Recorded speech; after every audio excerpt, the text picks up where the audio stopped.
बिस्मिल्लाहिर्रहमानिर्रहीम। अस्सलाम वालेकुम नाज़रीन, आप यूट्यूब चैनल देख रहे हैं। मैं इमरान खान हूँ।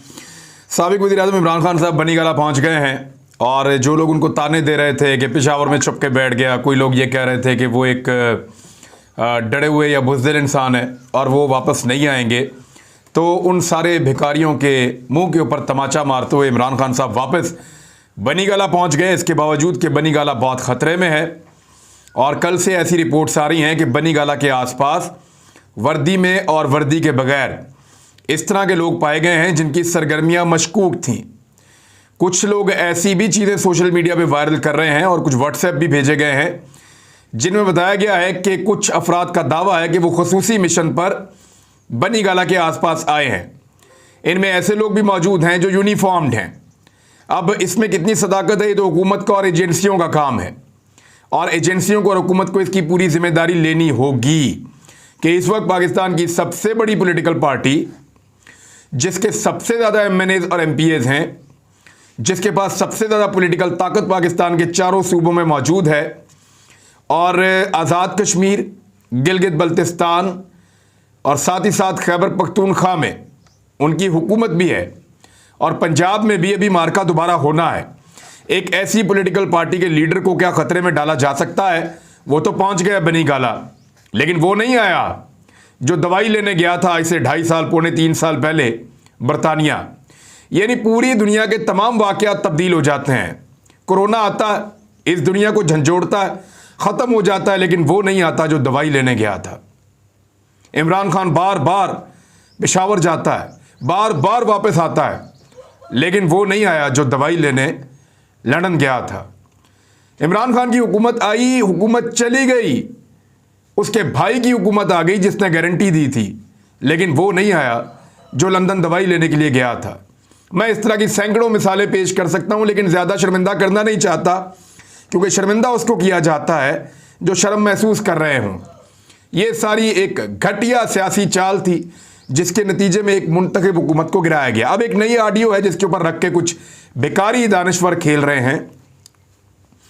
इस नई ऑडियो में एक खातून है और मुबैना तौर पे दूसरी आवाज़ मलिक रियाज की है। ये आपस में बातचीत कर रहे हैं कि किसी तीसरी खातून को इन्होंने कोई अंगूठी देनी है हीरे की और वो दी जाएगी और उसके बदले में वो खातून कोई काम करवा के देंगी। 3 नाम इसमें इस्तेमाल किए गए हैं। अच्छा, कुछ ट्विटर के ऊपर लोग दावा कर रहे हैं मलिक रियाज की बेटी हैं जो उनसे बात कर रही हैं। तो बाप और बेटी की कन्वर्सेशन को कौन रिकॉर्ड कर रहा था, ये एक नई चीज़ है। बहरहाल इसमें एक नाम जो है वो बीबी है, एक नाम फरा है और एक नाम खान है। अब इस पूरी ऑडियो के अंदर बुशरा बीबी की आवाज़ नहीं है, लेकिन बेकारी दानिश्वर साबित कर रहे हैं कि एक्चुअली बुशरा बीबी इन्वॉल्व है और उनकी फ़ोटो भी लगाई हुई है बीच में। इस पूरी ऑडियो के अंदर फरा खान की भी आवाज़ नहीं है, लेकिन उसकी भी फ़ोटो लगाई हुई है बीच में। और ना ही इस पूरी ऑडियो में कहीं इमरान खान की आवाज़ है, ना इमरान खान का नाम है, तो उसको भी शामिल किया हुआ बीच में। तो भिखारी दानिश्वर इधर की ऑडियो उठा के उधर की ऑडियो उठा के कुछ साबित करना चाहते हैं, ले जाएं इसको अदालत में। और मरियम नवाज की क्लियर ऑडियोज के ऊपर जिसमें वो खुद कह रही हैं, यानी भौंकने वाले कुत्ते करार दे रहे हैं इन्हीं मीडिया वालों को। वो मरियम नवाज खुद कह रही है कि मैं अपनी मीडिया मैनेजमेंट के मुताबिक चैनल्स को कंट्रोल कर रही हूँ। मरियम नवाज खुद कह रही है कि फ़लाँ चैनल को इश्तिहार दो, फ़लाँ को ना दो। उनका बुग़्ज़, उनकी नफ़रत सहाफ़ियों के साथ नज़र आ रही है। उस पर ये भिखारी दानिश्वर एक लफ्ज़ बोलने को तैयार नहीं है, एक जुमला बोलने को तैयार नहीं है, बिल्कुल उसके ऊपर खामोश रहते हैं, शर्माते हैं बात करते हुए। लेकिन एक ऐसी ऑडियो जो ना बुशरा बीबी की है, ना फराह खान की है, ना इमरान खान की है, उसके ऊपर उठा के, और इससे पहले एक ऑडियो थी आसिफ अली जरदारी की जिसकी करप्शन की दास्तानें यही सारे सियासतदान और मीडिया वाले खुद सुनाते रहे हैं। और आसिफ अली जरदारी के बारे में तमाम लोग कहते हैं कि यार आप तो करप्शन के ऊपर बात ना करें। जरदारी साहब की सियासत पे जितनी उंगली नून लीग ने और उनके भिखारी दानिश्वरों ने उठाई है उतनी किसी ने नहीं उठाई। तो एक ऑडियो जरदारी साहब की थी और दूसरी पाकिस्तान के सबसे बड़े लैंड माफिया की आवाज़ मुबैना तौर पर ये लोग कहते हैं मलिक रियाज की थी। यानी मलिक रियाज और आसिफ अली जरदारी दोनों की एक तो झूठी ऑडियो बनाई थी उन्होंने। मलिक रियाज ने कहा मैं हूं ही नहीं यार, ये फ्रॉड है। लेकिन अगर है भी तो उन 2 बंदों की बुनियाद पे अदालत से सर्टिफाइड सादिक और अमीन के ऊपर उंगली उठा रहे हैं। ये इनकी क्रेडिबिलिटी और इनकी सहाफत है भिखारी दानिश्वरों की। बहरहाल इसकी बुनियाद पर भिखारी एक पूरा नैरेटिव बिल्ड कर रहे हैं, तो फिर आप सोचें कि ये कहाँ तक ले जाएंगे मामले को। आज महंगाई इनके लिए मसला नहीं है, आज बढ़ती हुई गुर्बत इनके लिए मसला नहीं है, आज बिजली की बढ़ती हुई कीमत, पेट्रोल की बढ़ती हुई कीमत, आटे की बढ़ती हुई कीमत, घी की बढ़ती हुई कीमत, ये सारी चीज़ें इनके लिए मसला नहीं है। इनके लिए मसला क्या है? इनके लिए मसला यह है कि एक किसी औरत ने किसी आदमी से बात की है, उठा के इल्ज़ाम इमरान खान पे लगाओ, तो ये बुग़्ज़ से भरे हुए लोग हैं और ये बाज नहीं आएंगे और ना इनको सुकून मिलेगा। लेकिन इन्होंने एक कार्रवाई बहुत बड़ी डाली है। इन्होंने आईएसआई की जिम्मेदारी लगा दी कि अब वो बतौर वेटिंग एजेंसी काम करेगी। वैसे अगर कोई ख़ास किस्म की पोस्टिंग है, मिसाल के तौर पे एक आदमी वज़ीर आज़म के साथ लगने जा रहा है, उनका ख़ास ऑफिसर, तो उसके बारे में तो ज़रूर एजेंसी की रिपोर्ट होनी चाहिए कि इसने वज़ीर आज़म के साथ काम करना है। एक आदमी चीफ सेक्रेटरी या होम सेक्रेटरी या सेक्रेटरी दाखिला या इस तरह की कोई अहम तरीन सेक्रेटरी खारजा पोस्ट के ऊपर लगने जा रहा है, तो उसके ऊपर तो इनपुट होनी चाहिए। लेकिन एक बंदा जो है वो एफबीआर में काम कर रहा है, दूसरा बंदा नादरा में काम कर रहा है, तीसरा बंदा एजुकेशन में काम कर रहा है, चौथा हेल्थ में काम कर रहा है, पांचवा इरीगेशन में काम कर रहा है, छठा जंगलात में काम कर रहा है, सातवां वाइल्ड लाइफ में काम कर रहा है। जो लोग इन चीज़ों में काम कर रहे हैं, तो इनका तो दिफा के साथ कुछ लेना देना नहीं है, ना सालमियत के साथ।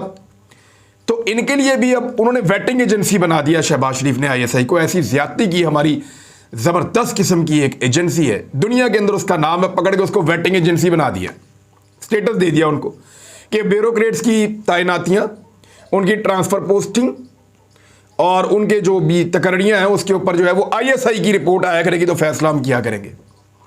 यार तो आपको क्यों दिया इस मुल्क में अंदर इक़्तिदार? लोगों ने आप लोगों को क्यों इक़्तिदार दिया?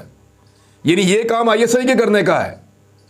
आईएसआई को इतना डिग्रेड तो ना करें कि अब वो ये काम करेगी। और क्या दुनिया की एजेंसियां ये काम करती हैं इस तरीके से, और उनको ऐसे वेटिंग एजेंसी का सर्टिफिकेट दिया जाता है या नोटिफाई किया जाता है? शहबाज शरीफ ने तो ये कर दिया, लेकिन पीपल्स पार्टी को बहुत गुस्सा है। फरदुल्ला बाबर का मैं आपको पहले ट्वीट पढ़ के सुना देता हूं। वो कहते हैं, this has been done behind the back of coalition partners and parliament. ये जो सारा कुछ किया गया है, ये हमारी पीठ पीछे किया गया है। जो हम इत्तेहादी जमातें और पार्टनर्स हैं, उनकी पीठ पीछे किया गया है। वाई? क्यों किया गया है? It is not a single party government. ये कोई एक जमात की हुकूमत नहीं है नून लीग की। Must be unacceptable to many coalition partners and they must protest to reverse it. ये बहुत सारे जो इत्तेहादी जमातें हैं उनके लिए काबिल कबूल नहीं है और उनको इस पर ज़रूर एहतजाज करना चाहिए।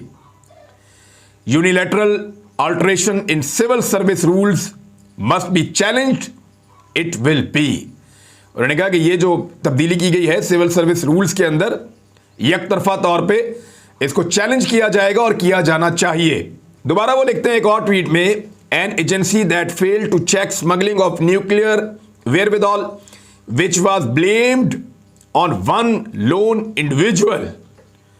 वो कह रहे हैं कि ऐसी एजेंसी जो नाकाम हो गई न्यूक्लियर जो जा रहा था पाकिस्तान से बाहर बकौल इनके, उसकी स्मगलिंग को रोकने में, और इल्ज़ाम सिर्फ एक आदमी के सर पे धर दिया जो डॉक्टर अब्दुल कदीर खान साहब पे लग गया था। Failed to detect Osama bin Laden hiding in Abbottabad. Abbottabad में जो उसामा बिन लादन छुपा हुआ था उसको ढूंढने में भी नाकाम रहे। It is being tasked with reporting on competence and professionalism of civil servants। यानी उसको अब ये टास्क दिया गया है कि वो सिविल सर्वेंट्स की जो कंपिटेंस है और जो उनका प्रोफेशनलिज्म है उसके ऊपर रिपोर्ट्स तैयार करें। एवरीवन से नो, तमाम लोग कहें कि नहीं। अनएक्सेप्टेबल, ये नाकाबिल कबूल है। अब ये क्या रहे हैं? ये कह रहे हैं कि पाकिस्तान की आईएसआई के ऊपर इल्ज़ाम लगा रहे हैं कि जब पाकिस्तान से न्यूक्लियर बाहर कहीं भिजवाया जा रहा था या उसकी स्मगलिंग हो रही थी, तो उस वक्त ये एजेंसी नाकाम हो गई थी और उन्होंने इल्ज़ाम बाद में लगा दिया था एक आदमी के ऊपर, और वो इल्ज़ाम आपको पता है कि अब्दुल कदीर खान साहब के ऊपर लगा था। अब वो इस दुनिया में नहीं है, अल्लाह ताला उनके दर्जात बुलंद करे, हमेशा उनके लिए दिल से दुआ निकलती है। और दूसरा इल्ज़ाम उन्होंने ये लगाया कि वही एजेंसी जो उसामा बिन लादन का पता नहीं करवा सकी एबटाबाद में, अब यानी उसको अब आपने काम लगा दिया है कि वो सिविल सर्वेंट्स के जो है वो अंदाज़ा लगाएंगे कि वो कितने कैपेबल हैं और कितनी उनके अंदर कॉम्पिटेंस है और कितने वो प्रोफेशनल हैं। उन्होंने कहा जी ये नहीं हो सकता, हम इसको कबूल नहीं करेंगे, और सब कहेंगे ये नहीं होगा। अब ये जो है फरतुल्लाह बाबर साहब हैं जरदारी साहब के बहुत करीबी और बहुत जरदारी साहब के ख़ास आदमी, और उनका ये कहना है, और पाकिस्तान पीपल्स पार्टी की वॉइस है। ये एक्स सेनेटर भी रहे हैं और जरदारी साहब के साथ प्रेसिडेंसी में मौजूद होते थे, और मुझे अच्छी तरह याद है फरतुल्लाह बाबर की एक दिन शहबाज शरीफ तारीफ़ कर रहे थे, और उन्होंने कहा कि एक फरतुल्लाह बाबर जो है वो कमाल है, बहुत सारे लोगों का मुकाबला कर सकता है और बहुत ज़्यादा काम कर सकता है, ऐसा तजुर्बाकार और शानदार आदमी है। तो फरतुल्लाह बाबर ने ना सिर्फ ISI की तौहीन की है इन ट्वीट्स के अंदर, एक ट्वीट में तो तौहीन की उन्होंने कि ISI ये भी नहीं कर सकी, ये भी नहीं कर सकी, तो उन्होंने ISI के बारे में नेगेटिव रिमार्क्स दिए हैं। अब उसके जवाब मौजूद हैं, मैं उस डिटेल में नहीं जाता। लेकिन दूसरी में उन्होंने ये कहा कि शहबाज शरीफ को कोई हक नहीं पहुंचता कि अकेला फैसला करे और ISI को वेटिंग एजेंसी बना दे। हम कोलिशन गवर्नमेंट है, अकेला फैसला नहीं कर सकता, इसकी मुखालफत करेंगे और ज़रूर करेंगे। तो ये फरतुल्लाह बाबर को भी आपने सुन लिया है। अब आए कुछ और खबरें मेरे पास। इमरान खान साहब की जान को खतरे के हवाले से पाकिस्तान तहरीक इंसाफ में बहुत ज़्यादा रद्द-ए-अमल आया है। नौजवानों की बड़ी तादाद बनी गाला की तरफ जा रही है, और आज रात को भी बहुत बड़ी तादाद में लोग बनी गाला के बाहर मौजूद होंगे। मेरी इंफॉर्मेशन के मुताबिक इमरान खान साहब ने खैबर पख्तूनख्वा में बहुत तगड़े जलसे कर लिए हैं, और अब खैबर पख्तूनख्वा के साथ साथ वो पंजाब में भी दोबारा जलसों का एक बड़ा ज़बरदस्त सिलसिला शुरू करने जा रहे हैं, और वो अपनी एहतजाजी सियासत को एक नई सिमत में लेकर जा रहे हैं। जबकि मौजूदा हुकूमत के पास मईशत को संभालने का किसी किस्म का कोई बंदोबस्त नहीं है। जिस वक्त मैं वीडियो रिकॉर्ड कर रहा हूँ बिल्कुल आखिरी लम्हात चल रहे हैं, उनकी जो कोर कमेटी की मीटिंग हो रही है, उसके बाद मैं बताऊंगा आपको अगले व्लॉग में कि PMLN के खिलाफ हिकमत अमली के तौर पर पाकिस्तान तहरीक इंसाफ ने क्या चीज़ें तय कर ली हैं। राणा सनाउल्लाह का यह कहना है कि इमरान खान साहब की जिस वक्त ज़मानत मनसूख हो जाएगी तो जो सिक्योरिटी हमने उनको दे रखी है वही उनको गिरफ्तार कर लेगी। अब ये राणा सनाउल्लाह साहब की ख्वाहिश है, कोशिश है, लेकिन इमरान खान साहब को गिरफ्तार करना इस हुकूमत के लिए इतना आसान नहीं रहेगा। मेरी जब इमरान खान साहब से आखिरी दफ़ा बात हुई तो उनका ये कहना था कि वो गिरफ्तारी के लिए भी तैयार है और जो होगा देखा जाएगा। मैंने उनसे कहा था ये आपको गिरफ्तार कर लेंगे और आपकी गिरफ्तारी फौरी तौर पे हो सकती है, तो उस पर उन्होंने कहा था कि जो होगा देखा जाएगा, मैं अपनी पॉलिटिक्स करूंगा और आखिरी वक्त तक इनका मुकाबला करूंगा। ये जो ज़्यादती इन्होंने मेरे मुल्क के साथ की है, ये मेरे साथ नहीं मेरे मुल्क के साथ हुई है। अच्छे भले चलते हुए मुल्क का बेड़ा गर्क करके रख दिया है। मिसाल के तौर पे चंद चीज़ें और आपके सामने रख देता हूँ, मेरे पास बहुत सारी चीज़ें हैं। पाकिस्तान पहली मरतबा जो ऑलिव कौंसल है आलमी सतह पे, इंटरनेशनल ऑलिव कौंसल, उसका हिस्सा बन गया। ये इमरान खान से साहब के जो इक़दाम हैं उसके नतीजे में अमेरिका को इमरान खान साहब ने 9 महीने के अंदर जो एक्सपोर्ट्स की हैं, आखिरी 9 महीने, वो इसलिए मैं आपको बता रहा हूँ कि 2021-22 का जो बजट था उसके आखिरी 3 महीने तो शहबाज शरीफ ले गया, तो जो पहले 9 महीने उनके बारे में आपको मैं बता रहा हूँ। 40.27%, 40.27% अमेरिका को एक्सपोर्ट्स में इजाफा हुआ है। मिडिल ईस्ट से जो इन 9 महीनों के अंदर ऑर्डर्स मिले हैं वो $2.2 अरब के गोश्त जो प्रोसेस करा के पाकिस्तान भेजता है उसके ऑर्डर मिले हैं। अच्छा, इसके बाद लार्ज स्केल मैन्युफैक्चरिंग ने गुज़िश्ता साल तमाम रिकॉर्ड तोड़ दिए हैं। GDP इमरान खान साहब 6% पर ले गए थे। एहसन इकबाल ने अभी जो हदफ मुकर्रर किया है वो 5% का किया है। अब आप अंदाज़ा करें, इमरान खान साहब के दौरे हुकूमत में 9 महीने में GDP की जो रेशो थी वो 6% पे जाके उन्होंने लॉक की। ऐसा शानदार काम उन्होंने किया, अंदाज़ा नहीं था कि 6, और वो ये कह रहे थे कि हम 7% तक जाने की कोशिश करते और इसको ले जाते 7% तक। मौजूदा इंपोर्टेड सरकार ने जो अपना टारगेट ही सेट किया है वो 5% पे किया है, 5% पे सेट किया है। 4% पे पहुंच जाए तो बहुत बड़ी बात है। इन्होंने बेड़ा गर्क कर दिया पाकिस्तान का। जितनी इन्होंने गैस महंगी कर दी है, जितनी ये लोड शेडिंग कर रहे हैं, जितनी इन्होंने बिजली महंगी कर दी है, इसके बाद कौन करेगा पाकिस्तान में प्रोडक्शन? इतनी महंगी बिजली, इतनी महंगी गैस के साथ कौन बनाएगा पाकिस्तान में चीज़ें? और इतनी महंगी बनी हुई चीज़ों को कौन दुनिया में खरीदेगा? कंपटीशन ही खत्म कर दिया है इन्होंने। 47% IT एक्सपोर्ट्स के अंदर इजाफा किया इमरान खान साहब के दौर में। और अभी एक खबर आई है, वो मैं आपको पढ़ के सुना देता हूँ। इंफॉर्मेशन टेक्नोलॉजी इंडस्ट्री ने मुल्क की IT की बरामदात तरक्की की जानिब गामजन होने के हुकूमती दावे की तरदीद कर दी है। यानी इससे पहले जो इमरान खान साहब का दौर था उसमें 47% का इजाफा हुआ था IT एक्सपोर्ट्स के अंदर।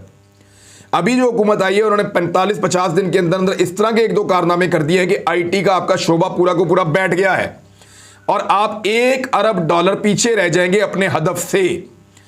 और ये जो है पूरी की पूरी एक रिपोर्ट है जो पेश कर दी गई है तो आईटी को डेंट डाला है मौजूदा इंपोर्टेड सरकार ने, जबकि पाकिस्तान आईटी में बहुत तेजी से आगे जा रहा था और पाकिस्तान अपना एक मुकाम बना सकता था, एक जगह ले सकता था आईटी के शोबे में, लेकिन बदकिस्मती से अब यह नहीं हो पाएगा।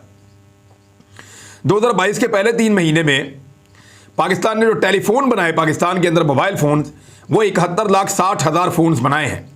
पहली मरतबा पाकिस्तान के अंदर खुद से यहां गाड़ियां बनना शुरू हुई हैं, मैन्युफैक्चरिंग, और ये भी इस दफा हुआ है। और 4 अरब से जायद का मुनाफा इनकी खरीदो फरोख्त की सूरत में पाकिस्तान को मिला है।